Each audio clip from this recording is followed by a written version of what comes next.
Let me ask you first, what moved you to put together this collection of your writing over 5 decades? Well, as they say in television these days, thank you for having me.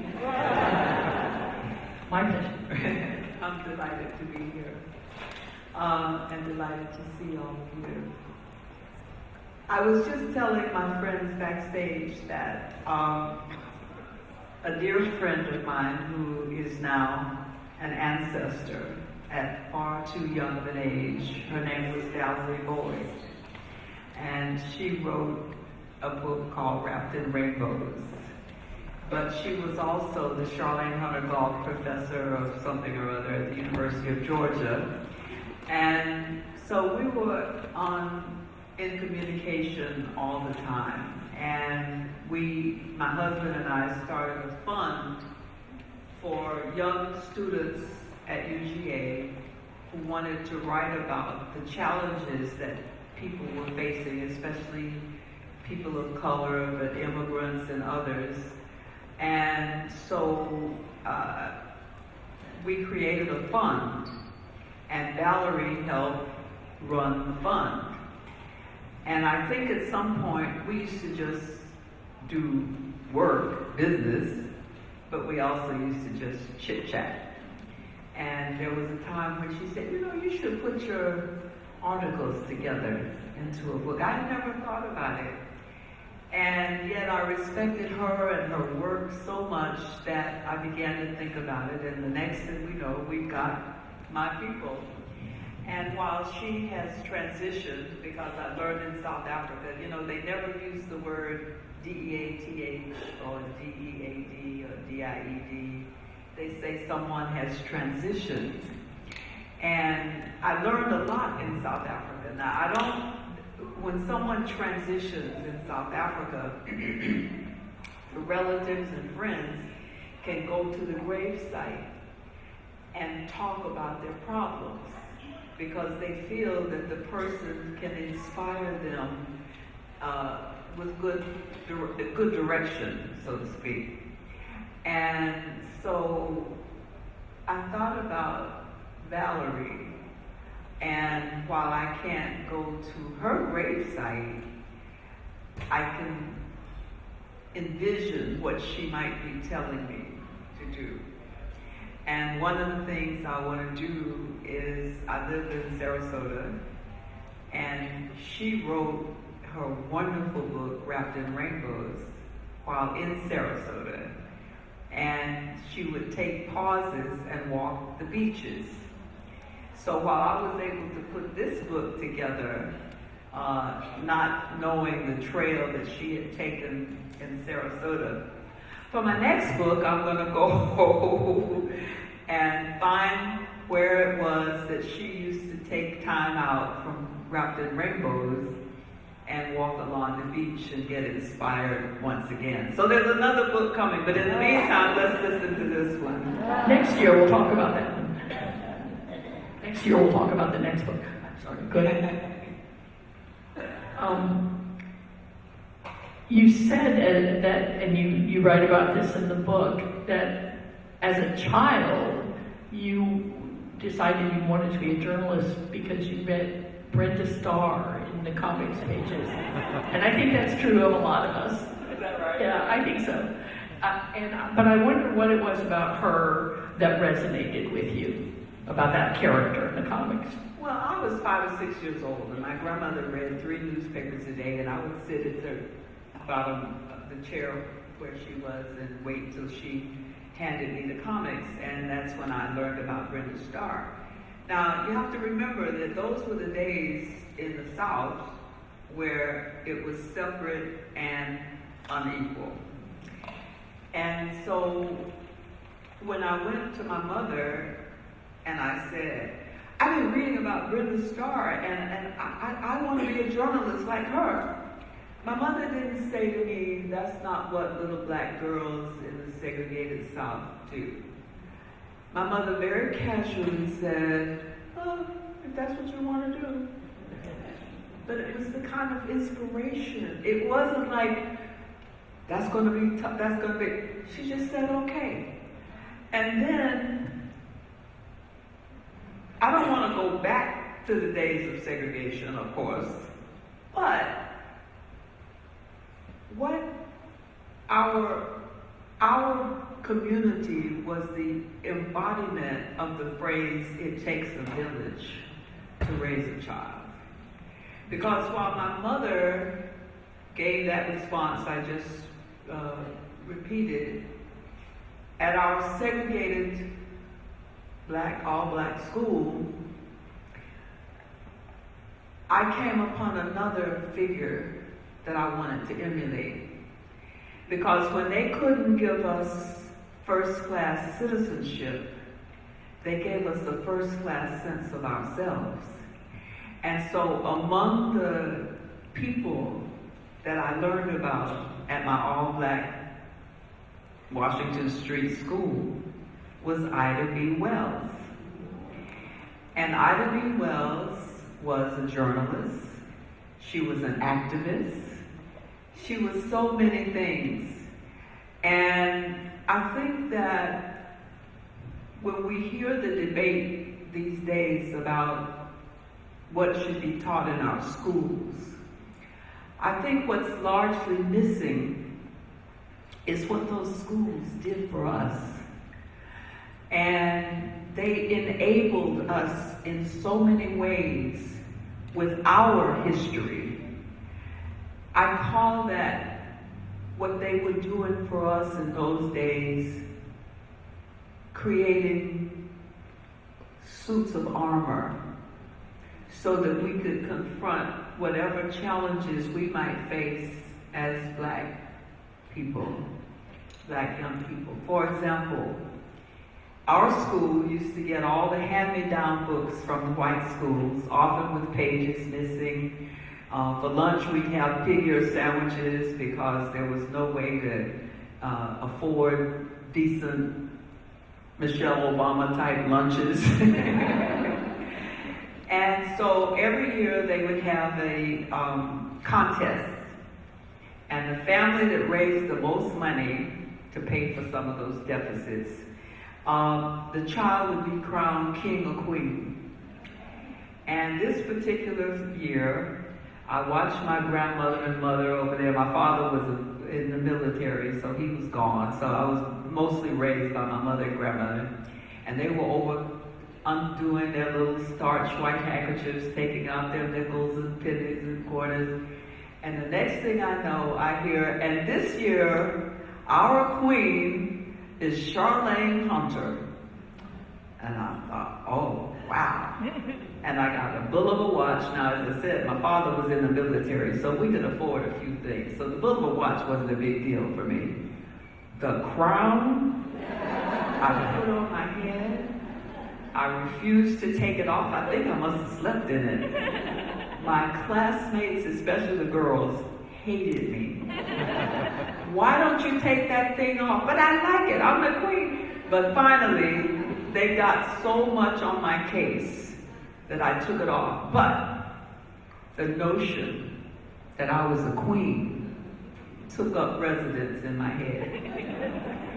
So that, now some of you may know my history, but when I walked onto the campus of the University of Georgia, and they were yelling, the students who didn't want us there, Hamilton, Holmes, and me, they were yelling N-word, go home, although they weren't saying N-word, they were saying what the word is. I was looking around for who they were talking about, because I knew it couldn't be me, because what? I was what? A queen! But it's so interesting to me as I reflect back over those years, the kinds of things that helped us get through so much, so many challenges because of the color of our skin. But we were protected in ways that I just find even today amazing. Because what they were doing for us in giving us the history of people who had survived so many challenges going back to the days that they came off the slave ships, but they were telling us that our history is our armor, is our protection from any kind of challenges that we might face as women, as people of color, as journalists. So, part of my being here today, not just because I wanted to see all of you and have a nice little trip up from Sarasota, is to talk about the importance of keeping our history alive. Because it's not just the history of Black people. And this is why today I have issues with people who generalize about Black people and white people. Because white people died for us. We know their names. I hope we know their names. Baula Liuso, Goodman, Schwerner. So many, if you read our history, if you go to John, it's in the book here, John Lewis, who, as we all know, took the first blow for freedom when they were on a mission to test the law that had desegregated the interstate bus routes. Before they left D.C., where they were all based, these are young people. They wrote their wills because they didn't know if they would be coming back. But they weren't all Black. And so when they got to the first location where they wanted to test the law, John started into the front door, and there were a bunch of rowdies hanging out from there. And they said, wait a minute, you can't go through that door, you gotta go in the back. And John said, no, I'm here. John gave one of his, I'm here to test the law that has desegregated this, blah, blah, blah, blah, blah. And they beat the phrase that they say now about it is that John Lewis took the first blow for freedom because they started beating him up as he tried to get in that door. But here's the thing, and here's why I warn against, I'm so opposed to generalizations about Black people, white people, Indian people, gay people, whatever. He got knocked to the ground by these guys. But 3 of the young white men who were on the bus with him, who had also signed their wills, jumped in and started to try and protect him, and they beat the living you-know-what out of them too. So our history is so important, not only because it is about my people, but it is about the people who helped my people become recognized as full citizens in this country. So I'm very careful when I talk about our people. And of course, most of the book is about people of color, but it's also about the people who thought it was very important for this country to live up to its ideals of a more perfect union. Now, it didn't say the most perfect union, which is why each one of us has an obligation, I think, and you could disagree, and you got questions in a few minutes, and you can tell me you disagree. But I think it's up to each and every one of us to figure out how we help move this country towards a more perfect union and help to define it, because things are changing in this country and in the world. Look at South Africa, where I spent 17 years, and it is painful to me to see that they are going through some of the same transitional changes that are taking place all over the world. But I fundamentally believe that the people who helped end apartheid and the people who helped end segregation, the people who helped end discrimination against people because of their sexual preferences, South Africa, before the United States, in its constitution, included protection for people who would choose a partner of the same sex as they were. Now, nowadays you're calling it different things, but South Africa was ahead of us in ensuring that every citizen in its country had full rights as citizens. And now they're going through some of the same challenges that we're having. But I think there's the history of Nelson Mandela, the history of those who fought with him, fought before him, fought after him, just as we have here. People who are still trying to help America live up to its promise to all of its people, to respect them as full citizens of the country. Thank you.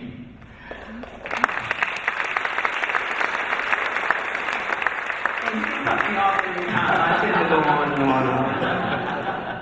And actually, you just talked about, and I want to ask you a little more about a couple of people that I was specifically interested in. The pieces in the book cover over 50 years, were written over a 50-year period. And it's interesting, it was interesting to me as I read it that you often returned to the same kinds of subjects that you were writing about simply because they continue to be part of our culture, part of the news. But you also wrote more than once about people like John Lewis and Nelson Mandela. One of the first pieces in the book is from, I think, 1973, when Lewis was, he wasn't at all well known. He was working a voter registration, drive, and you wrote a story about him as this young activist, full of energy. And then late in the book, one of the pieces that you include is the one that you wrote after his death. And, you had sort of covered almost the whole arc of his career and influence on all that. And as you said, you lived in South Africa for 17 years and covered Mandela over that period of time and came to know him. And I wanted to ask how that kind of long-term relationship with those people in the news, just covering them and knowing them over a period of years, how that affected or contributed to your journalism, how the way that you wrote about them.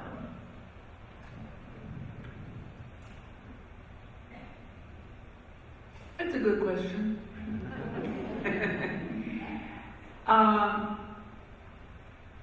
I think it's important to develop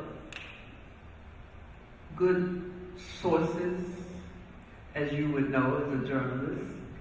And I first went to South Africa in '85, before the end of apartheid, and wanted to expose apartheid for what it was. But also, once again, I wanted to talk to people who supported the apartheid system, just as there were those who supported segregation. And I wanted to know why they felt that way. And so I was able to dig deep into the workings of apartheid, but also into the people who supported it, but also the people who were trying to end it. And of course, Madiba Mandela was still in prison at the time. But I got to know his people outside of the country who were working to end apartheid. So that by the time Mandela was released, I had developed good relationships with them.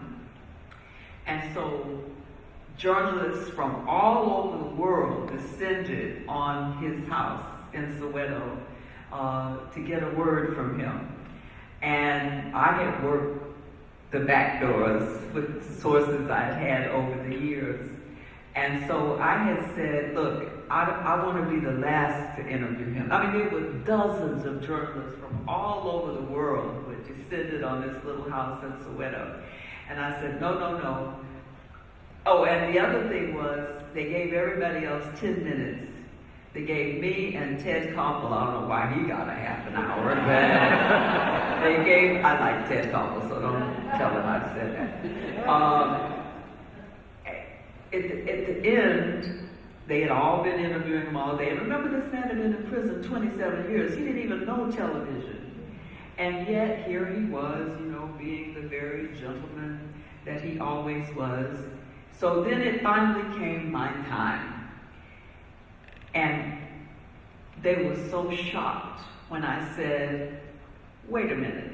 Everybody wanted to interview Mandela. And here was my moment. And I said, wait a minute. He's never had this kind of intensity with journalists. Why don't we let him get a cup of tea before my interview? Which was a little bit tricky, I admit, but they said, wow, that's a great idea.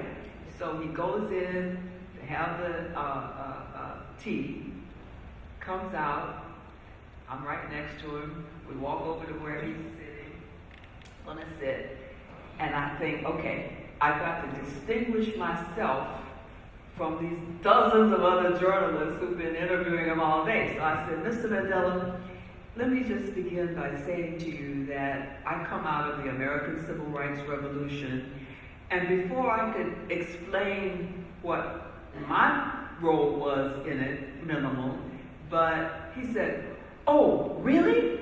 Do you know Miss Maya Angelou? I wasn't expecting that.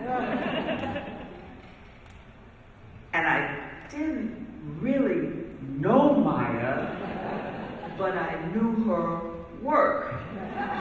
So I said, yes, sir.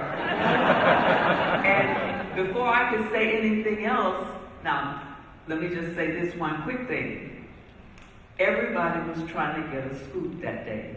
Something to come out of his mouth that they could put as a headline. So when I said, yes, I knew Maya Angelou, he said, well, we read all of her books while we were in prison. Scoop! I got a scoop! I mean, here's a man who all you could think of when somebody's in prison, how awful it had to have been. I mean, here he lost a lot of his vision because they made him work in scraping, rocks and stuff like that. But what he tells me is that he read all of Maya Angelou's books while he was in prison. And I just thought that was so wonderful. We developed quite a relationship that day, so that a couple of years later, when he was about to become president of the country, the first black president, I was interviewing him again just before. But I had just gotten some news that was unsettling for me, but it was news. And I said to him, Mr. Mandela, I am so thrilled to be able to interview you again, but I'm afraid, and his swearing in was just a few days after that. I said, but I have some sad news. He said, what is that? I said, well, I've just learned that my son Chuma is graduating from Emory University the same day that you're being sworn in as president of South Africa, and I have to be there. He didn't miss a beat. He said, of course you have to be there. You can interview me anytime. Which was true. And the Africana woman who, he tried to bring those who had been opposed to them taking over, he tried to bring them into his inner circle so that they could have a smooth transition from apartheid. So he had hired one of the Africana women. As it turned out, she didn't like me very much Because whenever Mandela would see me, he would come rushing over, and she wanted to be in charge. And yet, the two of us, when we saw each other, she wasn't in charge. And she did a few things from time to time that cut me out of stuff I should have been included in. But nevertheless, whenever I needed to see him, I could see him. And he was always open. In fact, I got my eyes repaired because I was losing a little vision. And he was in his how old was he? He was in his 80s at the time. And he was reading something without glasses. Can I tell you a secret? Partly to piss her off, but partly because I really wanted to know. I went up to him and whispered in his ear, and she hated that. But anyway, I'm sorry, you're learning things about me you never knew. But anyway, so I went up to him and I whispered in his ear. I said, I noticed you have not had on glasses whenever you've read statements. How is that possible? He said, oh, I've got this great doctor who does this amazing work on your eyes, and I can give you his name if you want. I said, absolutely. And meanwhile, she is over having a fit, right? But anyway, I got my eyes fixed. I got promises kept by him because I got to interview him whenever I needed to. And it was just a wonderful experience. And so today, as I look at what's happening in this country and what's happening in South Africa, we all need to be a part of the movement that brought Mandela out of prison, that got him to be president, that established South Africa as a progressive democracy, because it's in trouble, just as we are. But our history tells us that we can overcome. I really do believe that. We were just talking back in the back. That conversation should have been recorded. I know, I should have just put all of you out. Yeah, us Pillow Joseph, who you're going to hear from shortly. But we were talking about the kinds of challenges that we've had that are every bit as, if not worse, than some of the challenges we have today. We've had 4 presidents murdered. And do we know about that? And do we report that? And do we put that into some kind of context as we try to analyze what's going on today? I just think that our history, and I tell you, I'm a student of history, not like Colonel Joseph, but I am a student of history up to a point. But every day I'm learning something that I didn't know. But that's because I'm looking for it. I'm studying it. I'm reading. Well, don't tell anybody I said this, but the New York Times is getting on my last nerve. My former employer, which I still love. But I can understand how people are getting frustrated with some of the media coverage these days because it just goes on and on and on. I mean, when I worked for the New York Times, you had to tell your story in 750 words or less, and you had to tell people in the opening paragraph what the story was about, and in the second paragraph you could expand on that a little bit, and then you expand on that for another 500 words. Today, my husband takes the paper to the loo and is there for a long time. I get my computer, tune in to the New York Times, and I'm through with it in 10 minutes. Don't tell anybody I said that, okay?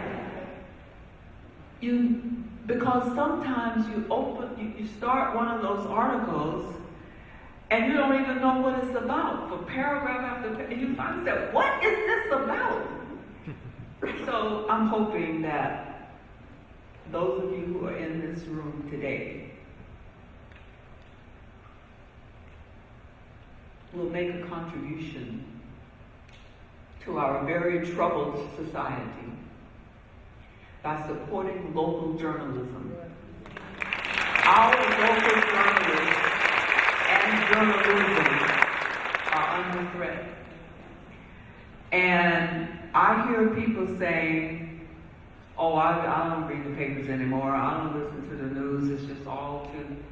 But if they had local newspapers that covered things that were going on in their own communities that affected them personally, now, you know, there might be a page that had some national news, and national news is important, to be sure, but so is local news.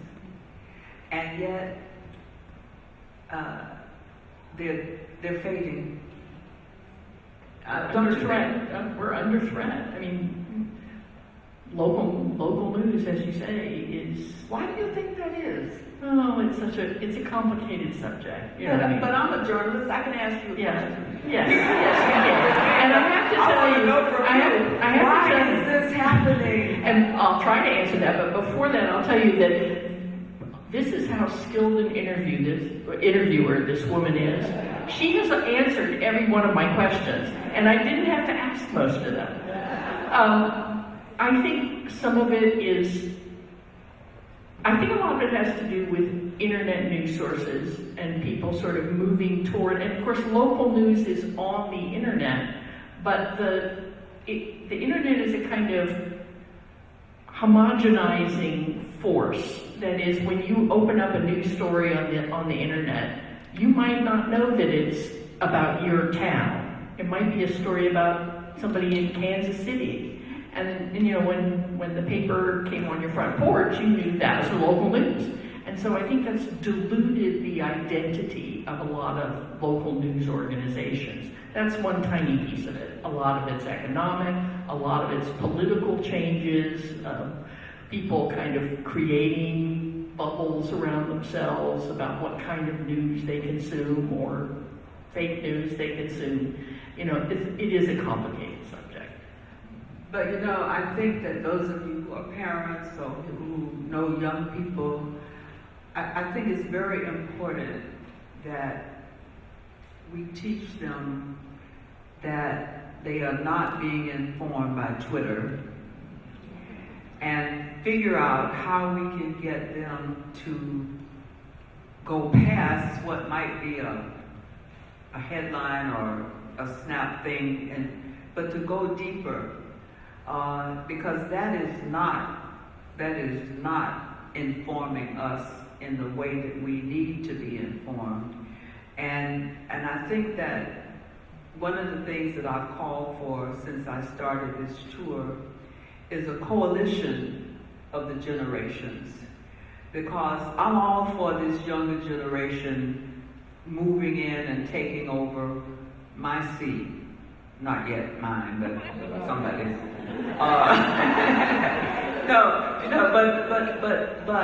But I think that one of the things and one of the reasons I love coming to meetings like this is that so we can encourage the younger generation, but with our own history, share that with them, and also help them learn how to inform themselves.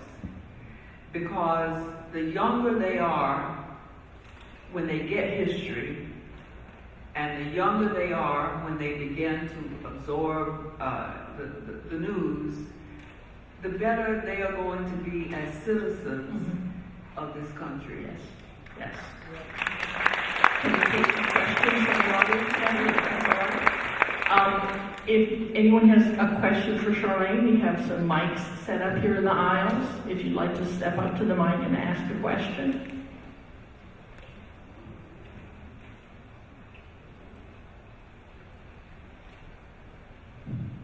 Good afternoon. I just want you to know that you are part of my history. I was born in Atlanta, Georgia, a graduate of your high school rival, Booker T. Washington.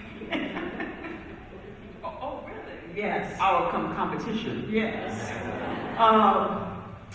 And I must say, you did look rather queenly in those pictures in the Atlanta Journal-Constitution. But my question is, going to the University of Georgia and being threatened, and then moving to a school of journalism named after you there, what were the feelings that ran through your body? Going going to a school of journalism named after you, what were your feelings at that when that happened? Oh, there's no journalism school named after me. I thought that was at the University of Georgia. Well, there's been a move to get that, Oh, but okay. it hasn't happened. It hasn't happened. There is a building though. Okay. When Hamilton Holmes and I first walked onto the campus, the very first building past the arc that we came onto the campus under was the registration building. And that now bears the name, the Holmes Hunter building. Now, Hamilton and I were always competitors as much as we were good friends, so I don't know why it couldn't be the Hunter Holmes building, Holmes Hunter building, Hunter Holmes building. But anyway, it's named for us, and students are given that history. And like every institution in America, there's work to be done at UGA, just as there's work to be done at every institution that I'm aware of. But there are leaders now who are committed to making it all right. Thank you for your question. Good afternoon, Ms. Hunter-Gault. Thank you so much for, can you hear me? Yeah. Okay. Oh, there I am. Thank you for joining us this afternoon. I could have listened to you for another couple of hours, but I know we're on a time schedule. The time that you spent in South Africa, and I'm assuming that you were there when the Truth and Reconciliation hearings began. Were you there then? Truth and Reconciliation? Okay. And several years ago, Archbishop Desmond Tutu came to Tampa, spoke at the University of South Florida. Some people in the audience may have been there. And he spent quite a bit of time talking about that process. And as far as I'm concerned, laying out a blueprint that we would do well to follow here in this country. But I have not seen that happen. And of course, a lot of little things probably have played into that, but I still have hope that we can do that. Is there anything you can share with us from your time there when those hearings were held and how it sort of purified the souls of black and white people in the Republic of South Africa? Well, don't go, because I want to ask you a question. I attended the Truth and Reconciliation Commission, and it was a very moving experience. I mean, Desmond Tutu was just an amazing soul and an amazing leader, and there were people there who were committed to creating the country that they hoped for. And this was one of the, getting that out of their gut was an important element in moving the country to where its constitution had defined it, its new constitution was defining it as. But my question to you is, what do you want to see in a Truth and Reconciliation Commission here in America? Is it reparations or what? Well, reparations certainly would be a worthwhile end goal as far as I'm concerned. So, yes. But moving in that direction in the area of law enforcement, community relations, and so forth, and when government gets involved in criminal justice matters, we want reconciliation, we want peace without telling the truth. So I don't know if there's a way for us to move toward making that a reality in this country. In my lifetime, I don't see much evidence of that happening, but I don't want to give up hope that it can. So yes, I want to see panels where people talk about issues that may be painful, but tell the truth, purify your soul. Then we can move toward building something together. so that there is equality. Well, thank you for that. That was very informative. I'm not sure. I know that there's a lot of discussion these days about reparations, and I think the critical question about reparations is who gets them and why, and how. Because if you look today, by every measure, the people who are the most affected negatively about the pandemic, about inflation, about, the economy, are people of color. By every stretch of the imagination. But you look, and I look every day, I look and I see. And so you say, okay, how do you fix that? And I think that we look at our history and come up with it won't be one solution, I don't think. But I think getting it out in the open and talking to people about it is very important. And I think it's starting to happen a little bit more on some of the news programs. But again, to go back to where we were a few minutes ago, I think that's where local media is going to be very important, because every place is different. Every town, every city,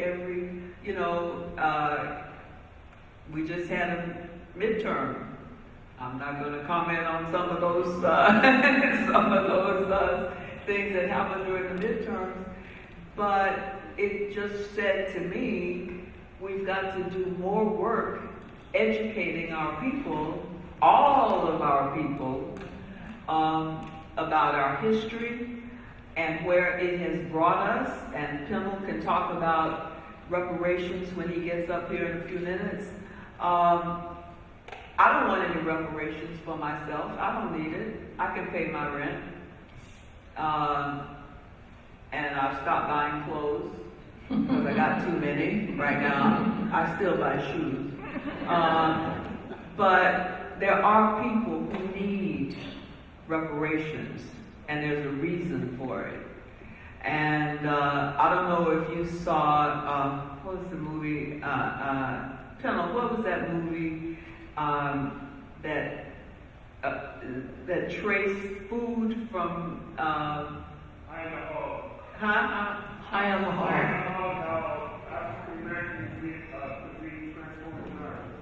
on the Hog. I'm 80 years old and I got hearing aids, but I got to take them back because they're not worth paying for them.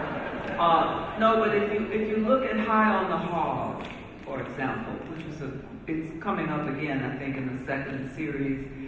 But they went to this one location, I think it was in South Carolina, where this old man had been living for years with his crops and all this things that he needed to do, his hogs maybe, I don't know what else he had, vegetables and stuff. And the city council decided to build a highway through his property. And just said, okay, bye-bye, see ya, do whatever you're gonna do, but you can't do it here, because we're gonna build a highway. And so that stuff is still going on. So does he need reparations? I think so. And there are other people, but it has to be and I really want you to raise this with Pinnell. It has to be equitable. It has to be equitable.